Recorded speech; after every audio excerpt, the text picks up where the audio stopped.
Mais qu'est-ce qui se passe? Dites-vous, Bouzy! Mais arrêtez! Stop! Stop! Mais vous faites des trous dans mon jardin! Oui, on fait un concours. Le premier qui arrivera de l'autre côté de Célesta aura gagné. Mais Célesta est constituée de roches dures. Il vous faudrait des années pour la traverser. Bouzy, tu arrêtes? Pauvre Bouzy. Et l'intérieur de la Terre, c'est de la roche aussi?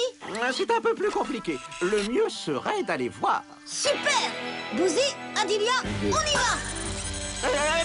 Attendez-moi!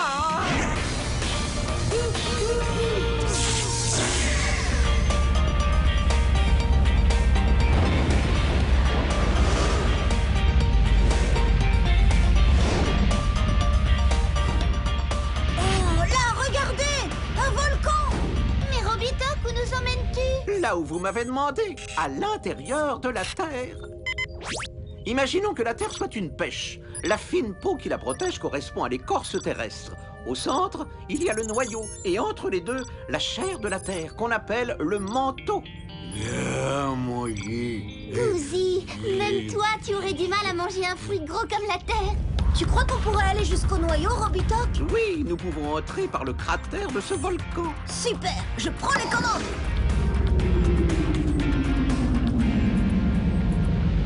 Macro-miniaturisation! Nous traversons la croûte terrestre. Oh, on dirait un gâteau géant avec des couches de biscuits et de chocolat. Bouzy trouve la croûte terrestre appétissante.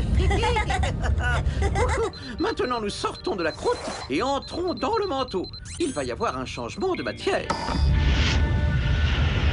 Adilia, regarde devant nous, c'est incroyable.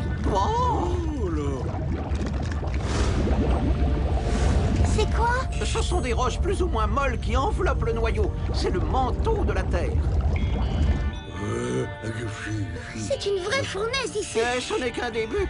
Il va faire de plus en plus chaud jusqu'au centre de la Terre. Regardez, ici, dans la partie supérieure du manteau, la température peut atteindre près de 2000 degrés. Alors un peu d'air, ça va nous faire du bien. Il faut aussi protéger le vaisseau de la chaleur. Le bouclier protecteur. Et maintenant, accrochez-vous. Nous plongeons dans le manteau de la Terre. Yahoo!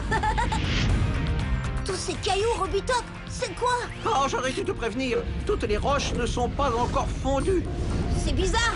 J'accélère, mais on n'avance presque plus. Autour de nous, tout est maintenant fondu, car ici, il fait encore plus chaud. Mais la roche n'est pas liquide comme l'eau. Elle serait plutôt comme de la confiture.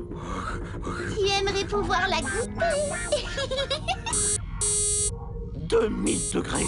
Oh, il fait trop chaud. Regardez Bouzy, il a l'air vraiment tout raplapla lui aussi. Alors c'est qu'il est vraiment temps de rentrer. Quel dommage. J'aurais tant aimé voir le noyau de la Terre. Hé! Nous sommes entraînés! Nous sortons du manteau et nous approchons du noyau. Dis-vous, tu vas trop vite maintenant. Le bouclier protecteur ne tiendra pas. Je ne peux pas freiner. Le vaisseau est emporté. Nous sommes dans un océan de fer liquide qui représente la partie extérieure du noyau.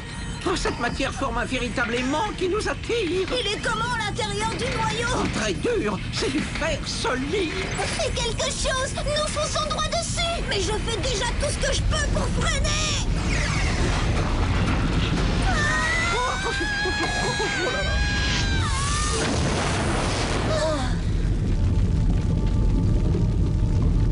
Wow. Regardez, c'est génial. On est au centre de la Terre.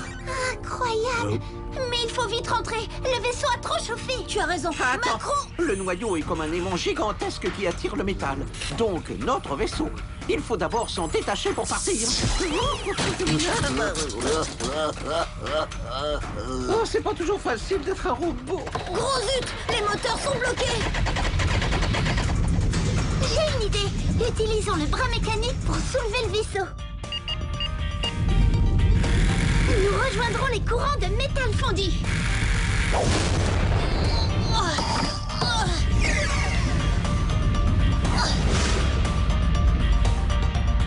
Ah, oh, ça va mieux. Maintenant, macro-miniaturisation. Et retour sur Célesta.